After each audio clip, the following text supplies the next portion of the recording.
Selamun Aleyküm ve Rahmetullahi ve Berekatuhu. Kıymetli izleyenler, bu hafta Tecrübe-i Hayat programında çok değerli bir aileye misafir olduk. Hacı Yusuf Salur ve hanımı Hanimi Salur teyzemize, ikisine misafir olduk. Onların hayatlarını anlatmalarını isteyeceğiz. Bakalım geçmişte yaşadıkları neler var ve başlarından geçen neler var. Bunları anlatmasını isteyeceğiz ikisinden. Selamun Aleyküm. Aleyküm selam ve rahmetullahi ve berekatuhu. Hacı amca nasılsınız? Sağ olun, Allah razı olsun. Hoş geldiniz, sefalar getirdiniz. Sizler nasıl, iyisiniz inşallah? Allah razı olsun, teşekkür ediyoruz. Buyurunuz. Hacı Yusuf amcamız nerelidir? Kendinizi biraz tanıtır mısınız bizlere? Tabii, ben aslen Mardin'in Yeşilli ilçesindenim. Eski ismi Rişmel. Eski ismi Rişmel'dir. Evet. Ama belediye olduktan sonra Yeşilli adını aldı ve bugün 25 seneden fazla kaymakamlıktır, kazadır. Güzel bir yerdir, yeşilliktir. Zaten ismini oradan alıyor. Yeşilli. Yeşilli, ismini oradan alıyor. Hemen çimento fabrikasının Mardin'in çıkışında, Soğur yolu üzerinde çimento fabrikasının yan tarafındadır. Yakın bir yerde. Yakın. Kubale'nin Rişmil, Yeşilli yan yanadır. Hemen hemen birleşmişler. Evet. Evet. Orada yaşadınız. Orada 24 yaşına kadar orada büyüdüm. Evet. Ondan sonra hep gurbetlerde. Ben oradayken sene 1963'te Lübnan'a gittim çalışmaya. Kaçak olarak. O zaman bilmiyorduk, pasaport çıkarmaya, etmeye bilmiyorduk. Böyle şeyler vardı. Rehberler vardı. Kaçak götürüp getiriyorlardı. Evet. Ben o zaman 400 lira para verdim ve Lübnan'ın Beyrut şehrine gittim. Yani Beyrut'un baş şehri zaten Lübnan Beyrut'un baş şehriydi. Evet. Oraya gittim çalışmaya. Böyle kış ortası, Şubat'ın geçmiş zamanda hatırlamıyorum ayın kaçındaydı. Yani Şubat ayının hemen başlarındaydı gittim. Orada Nisan ayına kadar çalıştım. Nisan ayında işe giderken bir elektrik direkleri dikecektik. Bir müteahhitle beraber. Orada yakalandım. Kaçak olduğunuz için? Kaçak olduğumuz için orada yakalandım. Bana dediler, sen necisin? Dedim, valla ben Türk'üm ama burada yaşıyorum. Ya Türkiye'denim. Türkiye'den gelmişim, burada yaşıyorum. Dedi, evli misin? Dedim, evliyim. Hanımın nerede? Hanımım dedim, Türkiye'de. Orada şeyi bozdum. Ya ben deseydim buradadır, filan yerde diyorsun. Nerede ikamet ediyorsun dedim, Hammana'da Duvar Murad'ın evinde ikamet ediyorum. Hanımın nerede dedi, dedim valla hanım Türkiye'de. O zaman dedi, mahkeme sana 3 ay ceza verdi, ne diyorsun? Dedim valla adaletin kestiği parmak acımaz. Hakim durdu. Dedi, mahkeme sana 2 ay verdi, sen ne diyorsun? Tekrar aynı sözü söyledim. Dedim, adaletin kestiği parmak acımaz. Tekrar sordu.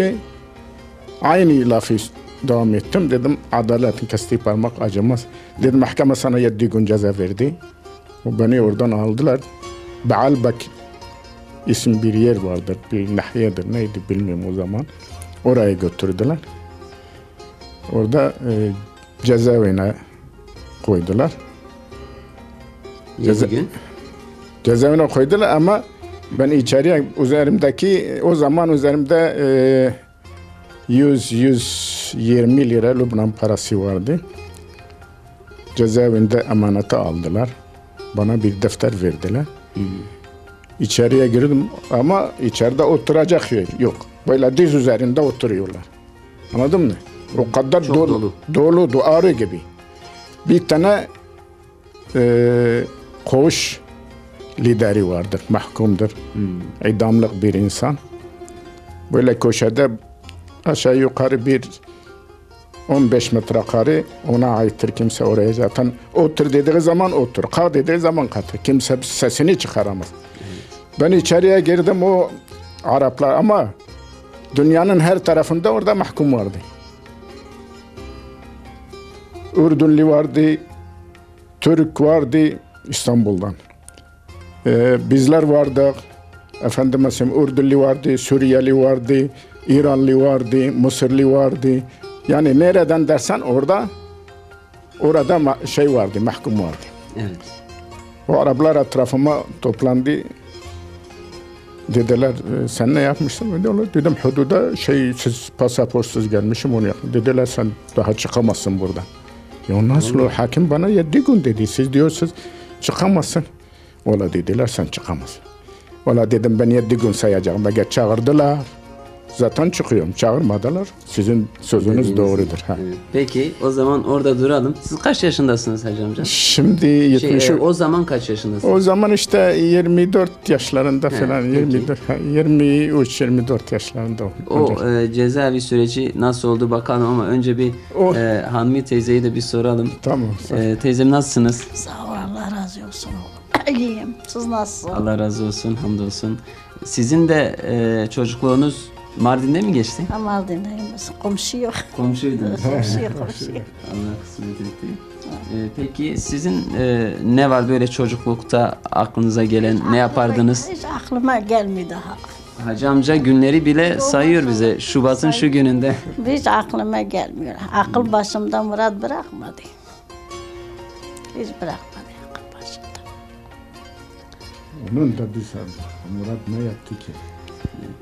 İnsan değilse demişsin cegerdir, yanar üstüne. Hanımı teyzenin bahsettiği Murat çocukları ve yaklaşık 20 yıldır cezaevinde. Biraz sonra tabii ondan da bahsetmelerini isteyeceğiz. 20 yıl dolmamış, 19 yıl işte. Evet, yaklaşık 20 yıl. Ha. Hatırlıyor musunuz yeni cezaevine girdiğini? Hatırlıyorum. Nasıl hatırlıyorum? Mardin'de miydiniz? Yok, buradayım. Bağlardadır biz. Orada- Yakalandığı sene bu Yani Evet, bir taşındı. bina yaptı, aldık. da almıştı. Ondan sonra babası yani haçtan gelmişti. 3 günlüktür. Sonra baktım sabah o dedim oğlum kalk. İşimizi toplayalım, misafir geliyor dedi, tamam. Kalktı baktım düğmesi, gömleği giydi, düğmeyi kapatmadı. Merdivendeydi. Dedi nereye gidiyorsun? Dedi Allah ne? Arkadaşım gile giderim, şimdi geleyim. Dedim bekle sıfıra hazırlayayım. Dedi yok şimdi bekle, şimdi geleyim. O gidiş o geliştir. Allah hakları bırakmasın. Amin. Bir şey de bir demem başka. Allah'a teslim ettik. Allah hakları bırakmasın. Başka bir şey demem.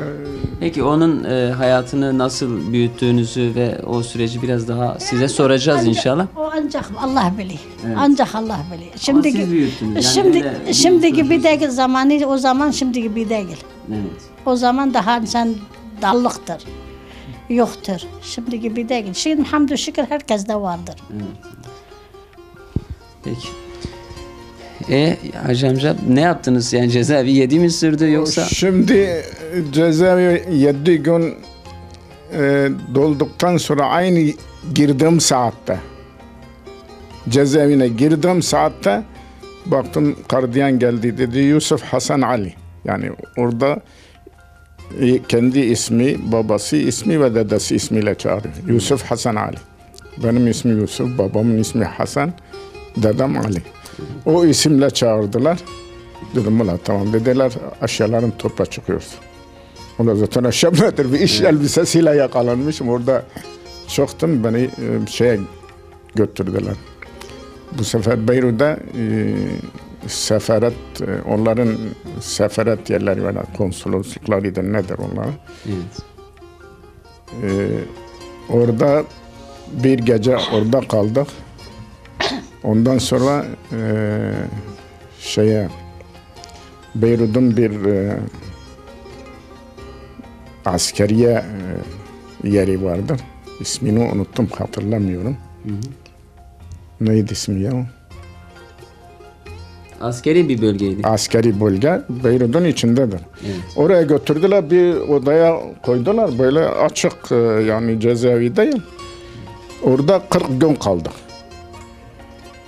Ama bakıyorum her cuma günü onların şey diyorlar, İbn-i Am diyorlar.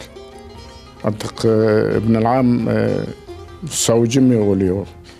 Ne oluyor bilmiyorum. Bir yetkili devlet. Yetkili ha, devlet yani mahkeme adamıdır bu. Geliyor soruyor, derdiniz şeyiniz ne var? Bakayım hemen bir kağıt yazıyorlar onlar, o yabancılar. Hemen gelip ertesi gün götürüyorlar. 40. günden sonra ben bir tane Mısırlı vardı.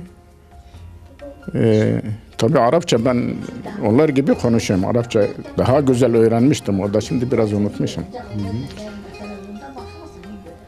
Ben o askerden dedim bana bir kağıt getir. Bir de kalem. Çünkü o bizde yoktu. Tutuklarda yoktu. Ne yapacağım dedim, bir arzu hal yazayım, bir dilekçe yazayım. Ola getirdi. Ben o Mısır'ın Arapça yazısı yazamıyorum. Biliyorum okumasını ama yazamıyorum. Ben sana söyleyeceğim, sen yaz. Ola verdim ona, tuttum başta kendi ismimi yazdım. Bütün orada 12 arkadaş vardı, onların ismini yazdım. İmzalattırdım. Dedim bak biz kaçak olarak buraya gelmişiz. Lübnan'a geldik. O Lübnan'da yakalandık. Cezamızı yedik. Cezamız bu kadar 7 gün. Bizi memleketimize gönderecekler. Göndermediler. Ya bizi bırakın kendi çaremize bakarız. Veyahut bizi memleketimize gönderin. Valla orada öyle yazdırdım. Bu İbn-i Am dedikleri kişi geldi.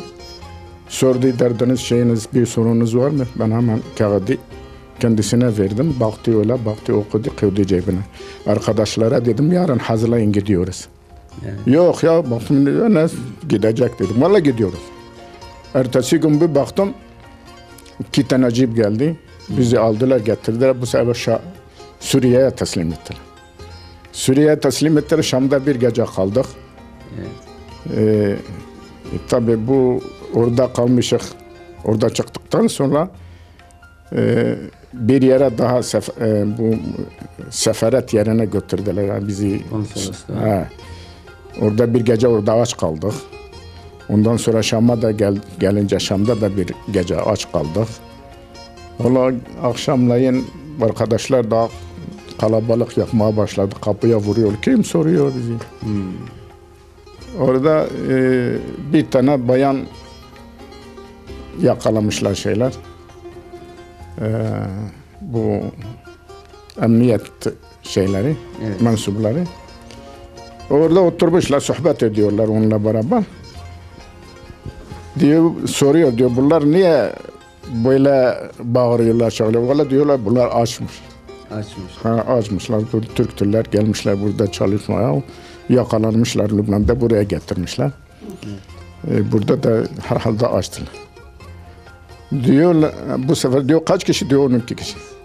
Gardiyana para veriyor. Bu kadın gardiyanlara para veriyor. Diyor gidin adam başına 3 tane ekmek 6 tane küfte alın. Sayımıza göre her adam başı 3 tane ekmek 6 tane küfte getirdi bize verdi. Allah razı olsun ondan. Evet. Sizlerden de onlar da karnımızı doyurdu. Valla ertesi gün şeye gitti. Bu sefer arabalara koydular, kelepçe vurdular ellerimize. Bu sefer getirdiler Türkiye hududuna. Orada bıraktılar böyle uzak mesafede. Kırkamış var ya, Kırkamış'ın oraya. Aşağı yukarı bir 500 metre geride bıraktılar. Dediler hadi gidin. Ya dedim getirmişiz buraya, gelin teslim edin. Yok biz karışmışız. Gitmezse sizi vururuz. Dedim hepsi mayındır.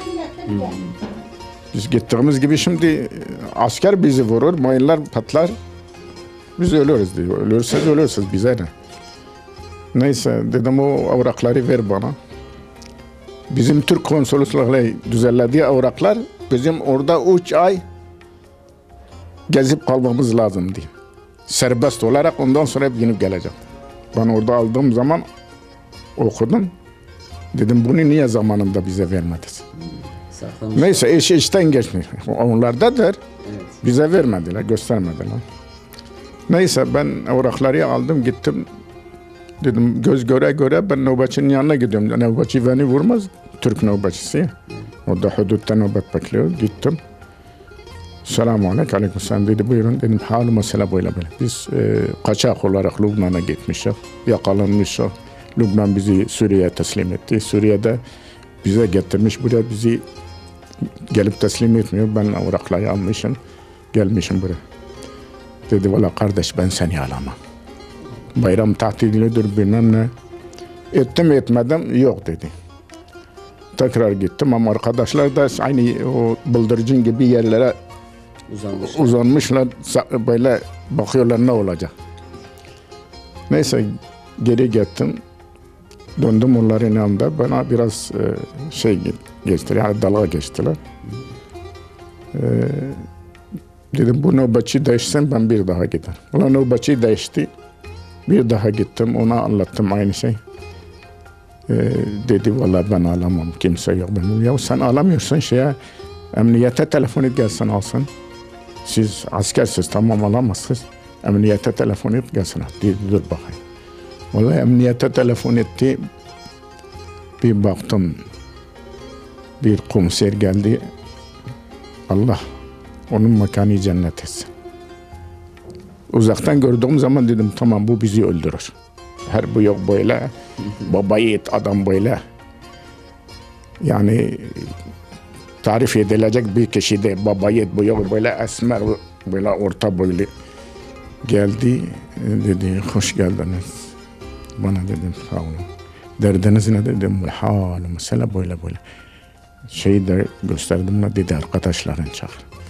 Oğlan ellettim çağırdım baktım nasıl koşuyorlar. Gibi ceylan gibi konuşmaya başladı. Geldiler ve bizi aldı Allah razı olsun. Allah onun evlatlarını bağışlasın. Mekanı cennet olsun. Bizi aldı karakola. Orada kendi kafasından ifademizi doldurdu. Etti dedi. Bayram kalabalıktan yararlanarak Suriye'ye geçmişler oradan geçmişler olhasıl yakalanmış etmişler.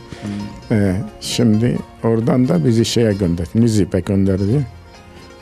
Nizip'te de polis karakolunda misafir kaldık sabaha kadar. Sabahleyin mahkemeye çıkardılar. Mahkemeye çıktık. Tabii hakim orada soruyordu. Nüfus cüzdanlarının bazılarının nüfus cüzdanları yoktu benim üzerimdeydi.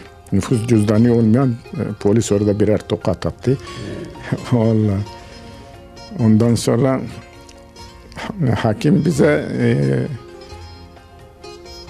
oradan Nizip'ten ta Mardin'e kadar dedi karakoldan karakola teslim edeceksiniz. Orada o polislere.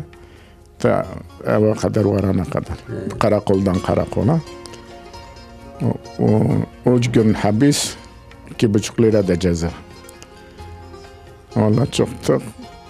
Bir tane oradan geldi hakimdi neydi bilmem neydi. Bu nedir dedi. Polise dedi böyle. Ya dedik bırak çocuklar gitsin. Valla baktım bıraktı bizi. Biz de çıktık yola hemen akşam oluyor. Bekle araba yok. Nizip'tesiniz? Nizip'te. Yola çıkmış ama güneş batmak üzere. Evet. Araba yok. Hasip bekledik bir araba geldi bindik. Geldik. Tankerdi miydi? Yok tanker dedi. Bir kamyon değil. Bindik Urfa'ya geldik. Biliyor musun? Urfa'ya geldik. Üzerinizde para da yok şimdi. Bende para vardı ama kimse bilmiyor. Ben orada parayı bozdurmuştum. Türk parası yapmıştım. Ceketi sökmüştüm. Bu ceketin astarı içine koymuşum. Hiç etmedim. Kimsede para yok. Anladın mı? Kimsede para yok. Biz yukarıya çıktık. Orada zaten karakoldan çıktıktan sonra yola çıktık. Bineceğiz dedim korkmayın. Bende bizi eve götürecek para var. Ya nasıl böyle uçmaya başladılar. Sevindim. Dedim bende para var. Hareket. Valla bindik geldik Urfa'ya. Urfa'da akşam oldu. Adam oraya kadar geliyordu. Bekledik. Böyle zaman epey geçti. Bir baktım bir tanker geldi. Mazot tankeri. Mazot tankeri geldi. Ona bindik. 3 kişi şoför mahalline bindik. Diğerleri yukarıda. Tankerin üzerine yağmur yağmaya başladı. Biz çıktıktan sonra yağmur yağmaya başladı Viranşehir'e kadar. Viranşehir'e geldik, sabah oldu. Demek gece yarısı olmuştu. Viranşehir'e geldik, sabah oldu. Güneş çıktı, güzel. Gittik, o vardı. Yağmurda tankerin üstünde. Evet. O gece benle 2 kişi şoför mahallindeydi. Diğer kişiler yukarıdaydı. 9 kişi yukarıdaydılar. Battaniye vardı. Battaniye tutmuştular. Bağırıyordular, çağırıyordu. Oğlum dedim, ne bağırıyorsun? Yere insez yağmur. Göğe çıksaz yağmur. Nereye gitsin? Ama yeniniz yedim. Valla orada indim. Orada cırcıp vardı. Selmi de mi? Şehvalet köprüsü su götürmüş, o Şehvalet köprüsünü götürmüş. Geçit vermiyor. Arabalar doldu orada öğleye kadar. Bizim adam dedi ben geri gideceğim. Dedik seninle. Dedi Urfa'ya gideceğim, oradan da Diyarbakır'a geleceğim. Gideceğim, oradan da Mardin'e. Dedik biz de geleceğiz, dedi kabul etmiyor. Hasılı biz şoför mahallinde binen kişiler ben vermedim. Geri aldım. Ama o yukarıdakiler benim kesimden bilmişler. Dedi bir şey olmaz. Onlar dava etmediler Valla bıraktık gitti. Biz de bekledik. Şöyle ikindiye kadar bekledik. Baktım 2 tane jandarma geldi, suya vurdular, geçtiler. Oradaki olanlar da hepsi böyle geçti. Gelen arabası olan geri döndü, zaten beklemedi, geri döndü. Arabayla geçilmiyor. Geri döndüler. Urfa, Süveyrak, Diyarbakır. Oradan geçtik, bir yürüdük, baktık bir öteki köprüde geçmiş. Bir tanker gelmiş, o da bilmemiş ki o köprü geçmiş, yakılmış. Hemen üzerinde geçiyor, o da böyle balıklama, suya dalıyor. Şoför ve yanındaki maven orada da ölüyorlar. Kızıltepe'nin belki 200-300 insan gelmişti. Kimisi arabayla, kimisi yani gelmiştir o cenazeleri götürme. Onlarla beraber Mardin'e kadar geldik. Mardin'den da iner inmez ben Mardin'den eve kadar koşa koşa gittim. Valla babam çıktı, Allah rahmet eylesin. Yusuf dedim, babam ben. Bu saat dedim, baba hiç sorma. Ertesi sene tekrar gittim. Yine kaçak mı? Yine kaçak. Ertesi sene tekrar gittim, kaçak kaldım orada 1 sene.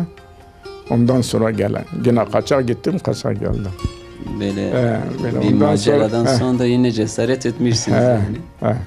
Ne yapalım bilmiyorduk yani biz orayı Diyarbakır'dan daha yakın görüyorduk.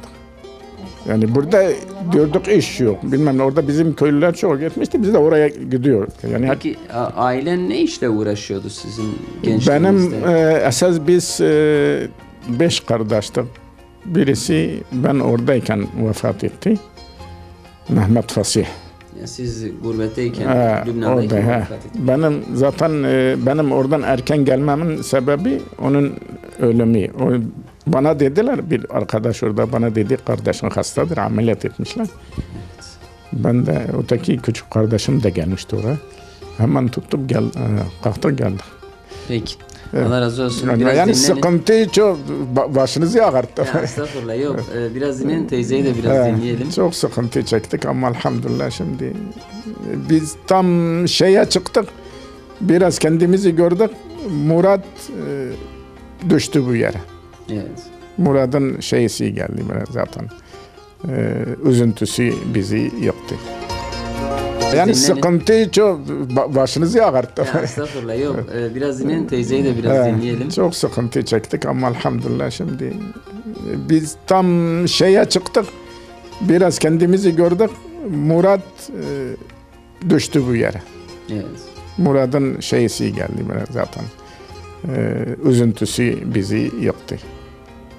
Yani ben yerimden de onun yüzünden ayrıldım. Hanım yalnız gidiyordu ta Bingöl'e kadar. Benim vicdanım rahat olmuyordu. Ben tuttum, emekli oldum. Onun tutuklanma sürecini biraz sonra size soralım. İnşallah. Hanmi teyzeye de bir yine uzatalım. Teyzem kaç kardeşsiniz? 7 kardeşlerimiz. Anne baba aklınıza geliyor mu? Yani hatırlıyor musunuz? Büyüktür o zaman. Evliyim ben. Ne tavsiyeleri vardı mesela anne babanızın sizi yetiştirirken, büyütürken? O zaman köydür. Köyler hali şimdi gibi değil. Herkes ne Kur'an'a gidiyor ne bir şey. O zaman herkes Daha kendi iyi. halindedir. Herkes. Kimse karışmıyor. O zaman Herkes kendi böyle halindedir. insanlarla yani komşularla daha iyi diyalog İyi vardı. Evet, Gidip komşuluk daha gelmemede iyiydi. komşuluk daha iyiydi, hatır vardı. Edep vardı, haya vardı. Şimdi ne edep kaldı, ne haya kaldı. İnsan yani çocuğuna edep veremiyor doğrudur. Okul okuyabildiniz mi? Okumamıştım. Okumadım. O zaman okul yoktu bizim. Kızlar göndermiyor. Okul vardı. Okul var göndermiyorlar. çok kızlar göndermiyor. Kızlar göndermiyor. Göndermiyor. Ayıp görüyordu. Uygun değildi belki. O Bilmiyorum hani. zaman öyledir kalfalı. Evet. Peki kızlar ne işle uğraşırdı o çocukluk, gençliğinde? Oynuyor da yapıyor. Çocuklar öyledir. Kızlar hani ufaktır hepimiz. 13 yaşında ben evlenmiştim. Hani nerede çocuk hiç 13 görmemiştim. yaşında evlenmiş. Vallahi çocuk görmemiştim. 14 yaşında. Ancak 13-14 yaş. Kaç çocuğunuz var? 7 tane var şimdi. Allah başlasın. Murat büyüğü müdür? Yok. 5 tane öldü sonra Murat. Allah rahmet eylesin. Sağ olun. Küçükken mi ölüyorlar? Hepsi ya çocuklar. İşte. Sonra Murat. 5 tane ard arda He. vefat ettiler. Kaç yaşındaydılar? Birisi 2 yaşındadır, birisi 3 aylıktır, birisi 40'lıdır, birisi 7 günlüktür, öyledir gitti. Yani hastalık mıydı bu? Yok öyle. Ödeme hastalık. Allah'ın takdiri. Allah'ın takdiridir o. Hayatta olanlar Murat en büyüğüdür. Hayattan Murat'tır şimdi. Murat nazorla büyüttüm oğlum. Sen Allah biliyor, ben biliyorum. Zor bir çocuk muydu? Yok. Diğer çocuklarım yaşamıyor. O için. Tatlıydı. O için tatlıydı. Vallahi öyle yemek yapıyor. Sıra babası diyordu, anne ben bu yemek yemiyor diye, Hacı Allah'ını seversen götür o kanda da yemek yedir ona. Hepsi yalandır.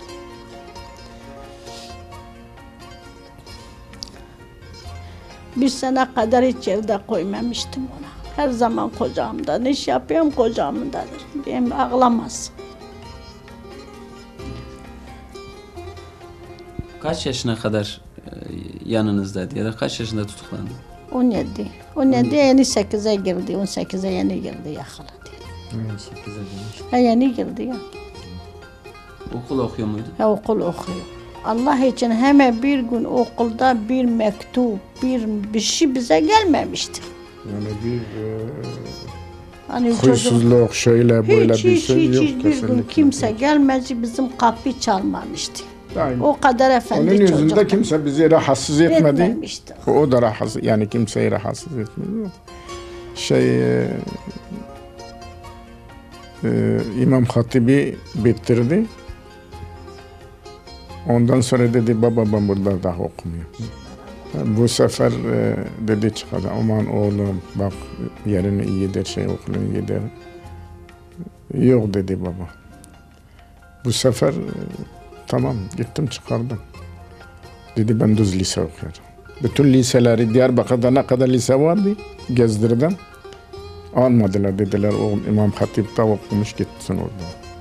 En son Çara Ticaret Lisesi kaldı. Oraya götürdüm. Son gün. Dedi 16.000 lira vereceksin o zaman. 16.000 lira vereceksin. O bir saate kadar evraklarını hazırlarsan kaydederim yoksa yok. Bana hanım gitmiştik. Bir de bizim bir komşu vardı. Hacı neydi?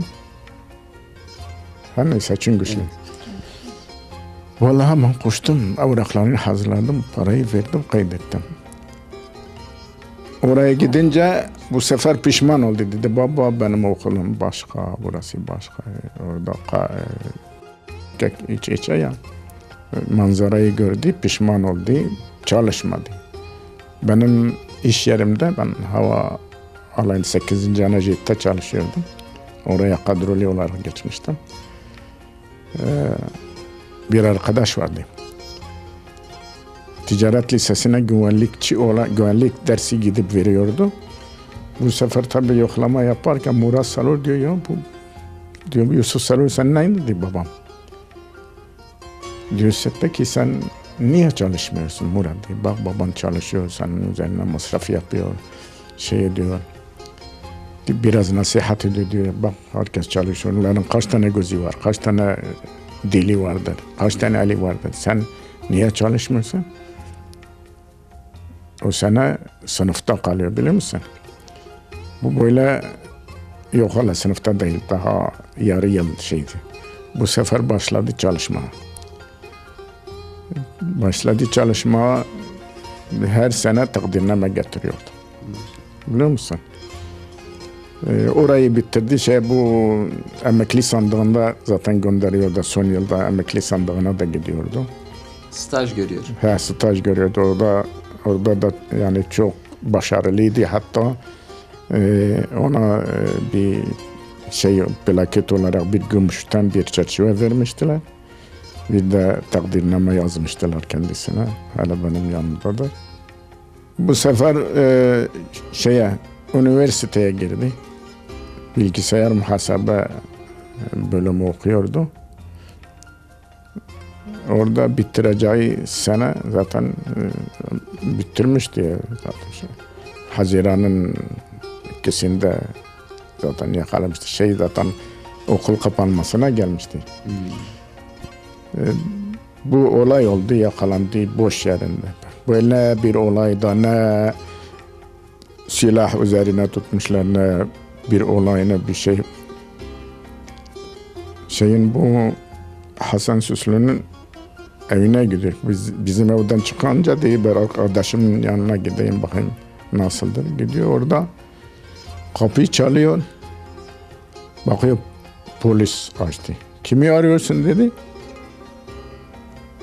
Bana dedi kimi arıyorsun dedi. Valla arkadaşımı çağırmaya gelmişsin gidip top oynayacağız. Açıyor öyle. Hasan deyince aman o çocuğu yakalamışlar daha önce.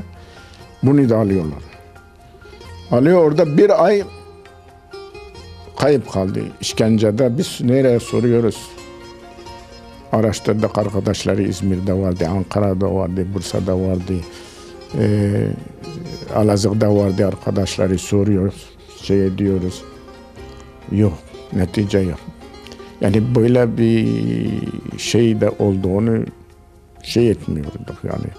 Yani polis yakalanmış aklınıza gelmez. Gelmez. Ben hatta dedim bir gün dedim gideyim haber vereyim ya dedim bu çocuğun bir şeysi yoktu. Ben şimdi gitsem haber versem mi gitmedim. Karakola da gitmedim. Bir ay sonra zaten o yakalandıktan sonra kaç gün sonra 4 gün sonra buraya taşındık. Buraya taşındık. Anası bir ay böyle o karonun üzerinde böyle yerde yattı. Sabahlara kadar ağlıyordu dedi. Ondan sonra bir gün bir baktım birisi geldi dedi vallahi oğlunuz cezaevindedir filan gün görüştü gelin gidin görün.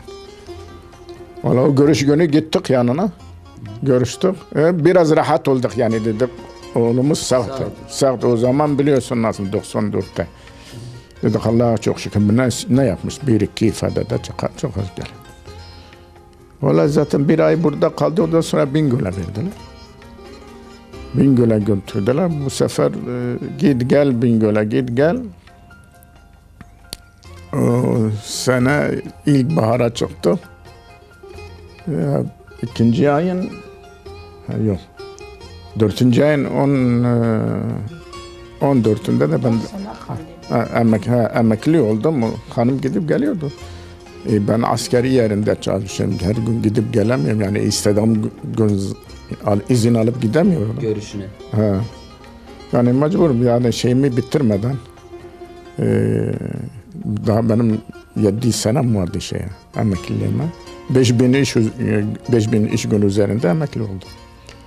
O git gel 1000 göle kaç sene gittik. Efendim mesela ondan sonra Alazağ'a kaç sene gittik. Ondan sonra Diyarbakır'a gittik geldik. Diyarbakır'a geldi. Buradan Mardin'e verdiler. Mardin'e gittik geldik. Bu sene de Tokat'a verdiler. Tokat'tadır şimdi. Tokat'ta uzak yer. Mahkemesi ne kadar devam etti? Vallahi o sene. ne 7 sene ya? 7 beklendi. Ha 8 sene Ahmet'indir. 8 sene. 7 98'de 94'te 7 sene. Mahkeme zaten Yargıtay bozdu. Tekrar mahkeme oldular. Birkaç sene daha sürdü. Ondan sonra Ne kadar ceza vermişler? 36 yıl vermiştiler. Evet. 6 senesi düşmüşler. Yatarı 30 sene. Ne yani neye göre vermişler? Ya bu demişler göya mevcut olan anayasa anayasa kanunu değiştirip yerinde şeriat devleti kurmak suçundan. Evet. Suçu budur. Suç budur. Yani anayasa kanunu değiştirip Herhangi bir şeyle yakalanmamış. Hayır kesinlikle ne bir suç ne bir yani silah ne bir şey yakalanmamış üzerinde. Evet. Ya zaten ben öyle bir şey söylemiyorum. Ben böyle silahtır, bıçaktır. Ben evimde zaten nefret ediyorum böyle şeylerden. Ben bulundurmuyorum ki oğlum bulundursun. Yani kesinlikle böyle bir yani hiçbir suçsuz, delilsiz gitti işte. Yargıtay bozdu.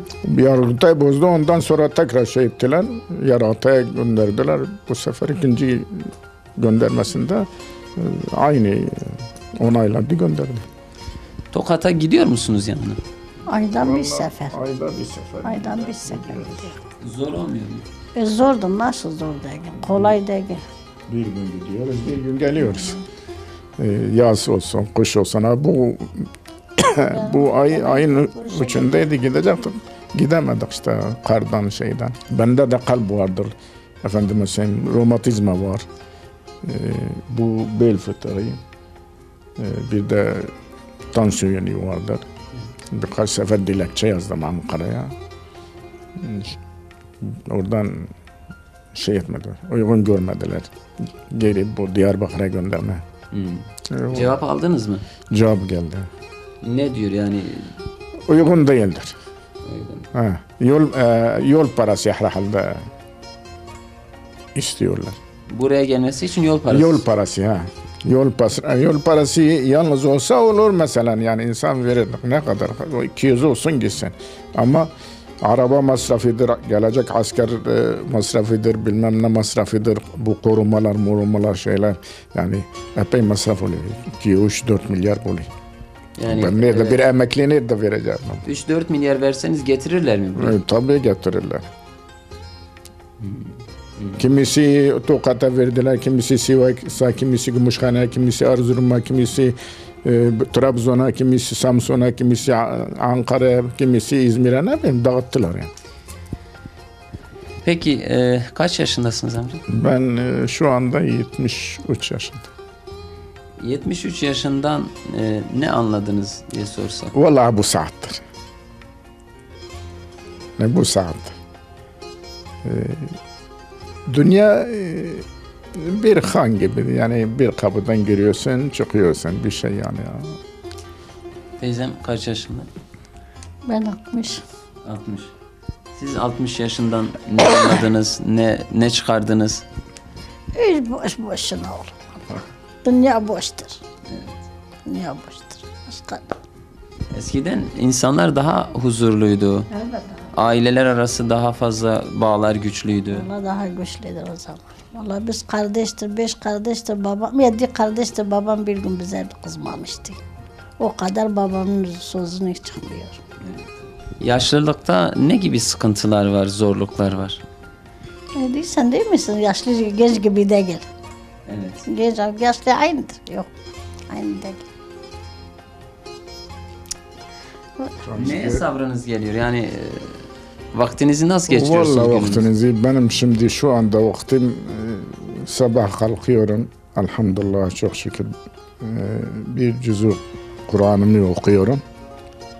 Ondan sonra namaz vakti geliyor. Namazıma gidiyorum. Ondan sonra tekrar geliyorum. Zaten gidip gelene kadar namaz kılana kadar bakıyorsun kindi oldu. Kindiye gidiyorum. Öyle. Evet. Bir yaşlı adam ne yapabilir? Yatalak oluyor. Yani ancak evde otur. Soğukta zaten bir yere gidemiyorsun. Tamam. Hatta Peygamberimizin hadisi diyor ki eğer içinizdeki yaşlılar, beli bükülmüş yaşlılardan olmasaydı belalar üzerinize sel gibi dökülecekti. Evet. Öyledir zaten Allah-u Teala. Yaşlı insanı kendi şeysiyle deyimiyle demiş ben utanıyorum bu yaşlıyı cezalandırmak. Allah-u Teala tabi yaşlı da kendi haddinden olacak yani bu.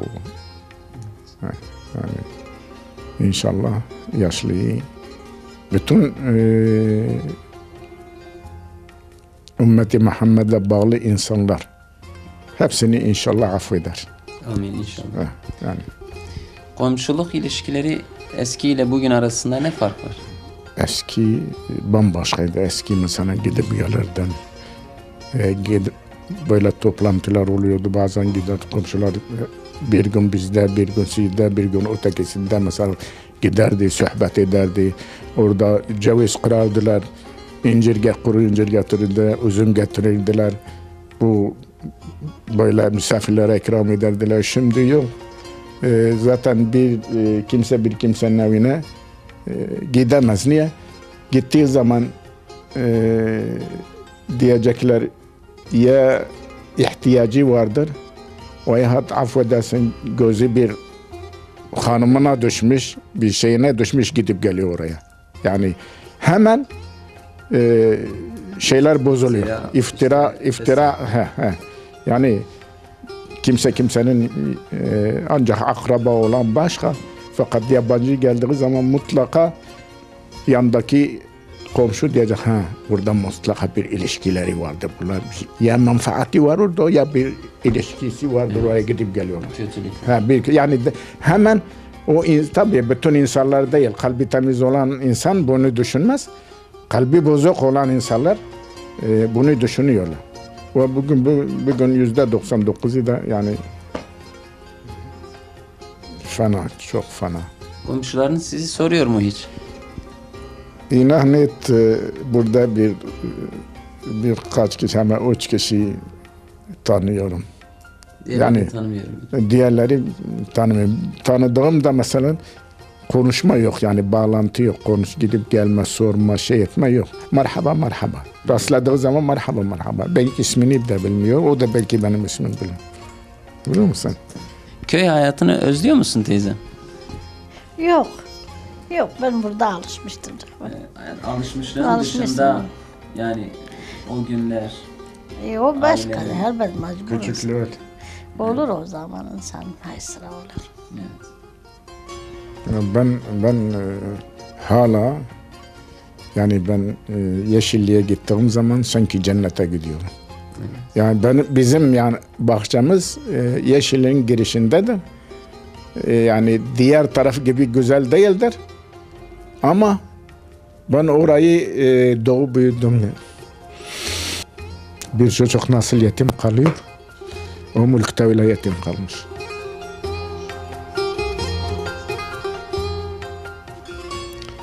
Vermişik bir tane komşuya yapıyor, yiyor.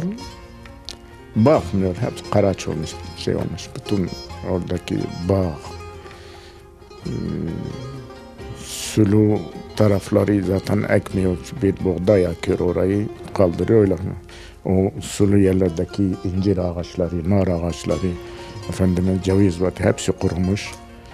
Bağda sürmüyorlar. Bir parça vardır, onu sürüyorlar, diğerleri hepsi böyle karaç olmuş yani. Ağaçları, asma ağaçları, şeyleri hepsi kurumuş yani. Bademdir, bilmem nedir, şudur, hepsi kurumuş. İnsanın da eli gitmiyor satmaya. Hani Eli gitmiyor şimdi. Değeri vardı şimdi, satsan da başında olmadığın için millet böyle yok bahasıyla çıkarmak istiyor. Yok bahasıyla çıkarmak istiyor. Bir bağımız var, o şimdi ayaktadır. O da yani birkaç tane şey kalmış yani, uzun oluyor, şey oluyor. Biz gidip şey etme, onlar zaten yapıp yiyorlar. Yalnız yarısı böyle gitmiş. Evet. Son olarak gençlere neler tavsiye edeceksiniz? Vallahi ben gençlere şunu tavsiye ediyorum. Gençler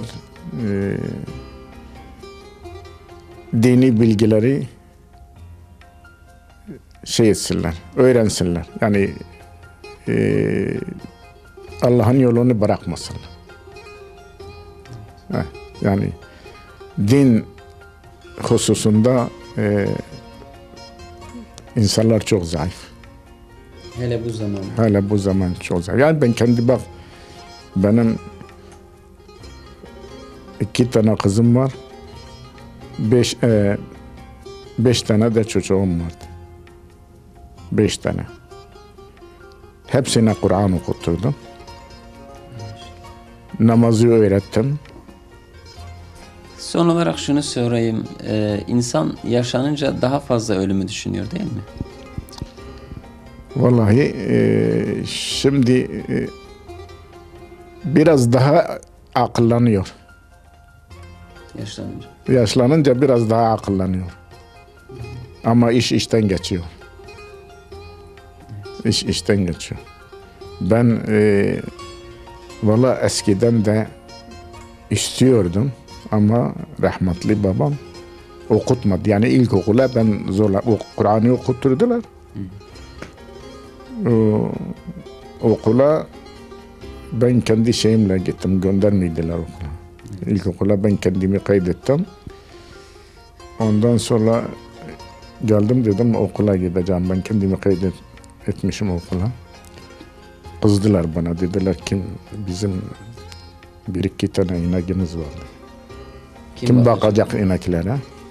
Bu işlerle okutmadılar. Okutmadılar ama gittim, dedim bak beni göndermezseniz ceza yiyeceksiniz. Ceza verildiler o zaman. O dellal vardı, çıkıyordu diyordu kim çocuğunu okula göndermezse ceza yedi. Ceza korkusundan ben okudum. Okulun birincisiydim. Peki dereceyle ben diploma aldım. Bizim hoca benle bir tane Ramazan Bakış isminde bir arkadaştı. Bir gece bizde ders çalışıyorduk, biz gece onlarda. Bizim baş öğretmen diyorduk, yani müdür. Maraşlıydı, Maraş'ın Elbistan kasası. Babama geldi, dedi Hasan amca çocuğum başarılıdır, ortaya gönder. Dedi gönderemem. Yok dedi. Öteki arkadaşa da gitti, babasına söyledi, o da yok dedi. Tekrar geldi babama, dedi, 1-2 sefer geldi mesela, 3 sefer belki geldi. Dedi paranız yoksa burada okutamıyorsunuz Mardin'de. Bana 15 lira verin, ben göndereyim Ergani öğretmen okuluna dedi. O da imtihan zaman yok, orada okuduğun zaman öğretmen olur. Evet. Etti etmedi de diyor, gidip memur olacak, köyler Urbet'e gidecek, görmeyecek.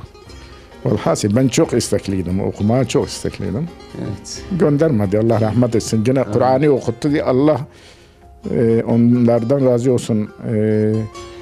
Yani bana Kur'an'ı okuttu diye yeterdir. Elhamdülillah. Allah razı olsun. Ecmaîn. Allah sizden de razı olsun. Yani babam evliya gibiydi. Babam çok yani dinine sadıktı. Herkes yani şimdi git Yeşil'e söyle Hasan Vahid'e, herkes diyor Allah rahmet etsin. O iyi bir insan. Elhamdülillah, çok şükür. Belki rahatsızlık verdik, hakkınızı helal Yo, edin. rica ederim, memnun olduk ya Allah. Biraz teselli ettiniz bizi. Allah Teala yardımcı olsun. Allah razı olsun. İnşallah Murat da sizi izleyecek. İnşallah. beğenecek bunu. İnşallah. Selam da İnşallah. söyleyebilirsiniz. Bizden ona çok selam ediyorum. Gözlerinden öperim. Allah onu da, o arkadaşları da, bütün sıkıntıda olan Müslüman kardeşlerimizi de kurtarsın. Amin. Bir şey söylediniz siz. Dedim ben de ona çok hakkımı helal edeyim üstüne. Allah en işi razı getirsin. Allah muvaffak etsin. Günler çoktur. İnşallah Allah muvaffak etsin ona. İnşallah. Allah muvaffak olsun. Gözün görseydin çıksın. O zaman Allah benim canım alsın. Başka Allah, Günler çok hızlı Allah geçiyor. hakkımızı bırakmasın. Eğer bu çocuğumuz Suçu bir suçu olsaydı ben bir gün yanına gitmezdim. İnanın ben yani öyle kanaatteyim, benim bu çocuğumun en ufak bir suçu bu Allah yolunda gitmektir. başka bir şey. Suçu. O da mükafat olur. Yani bu suçu camiye gidiyordu, Kur'an okuyordu, şey ediyordu. Bazen talebelere okul dersi verirdi. Suçu budur. Onun için keşke benim o taki çocuklarım da o yolda gitseydi. Elhamdülillah. Elhamdülillah, la kimsenin malını çalmış, ne kimseyi vurmuş, ne hırsızlıktır, ne eroindir, ne içkidir. Yani benim alnım açıktır Allah'a karşı. İnsanları boş ver. Allah'a karşı benim alnım açıktır. Zaten ben bu çocuğum yaşasa de buna demiştim. Bu çocuğum yaşasa bunu Allah yolunda teşvik edeceğim. Hatta öyle diyordum, Mısır'a kadar ben onu okutmaya göndereceğim. Evet. Ben o niyetteyim. Allahu Teala benim niyetimi yerine getirdi. Kabul etti. İnşallah. Elhamdülillah. O da şimdi şükrediyordur. Sizin gibi anne babası. Vallahi benim niyetim öyle dedim. Ben Mısır'a kadar ben malımı varımı satacağım, göndereceğim. Mısır'a da kalsa bir alim olsun. Elhamdülillah alimdir. Elhamdülillah. Çok şükür. Allah razı olsun. O zaman Allah. Hayrınızı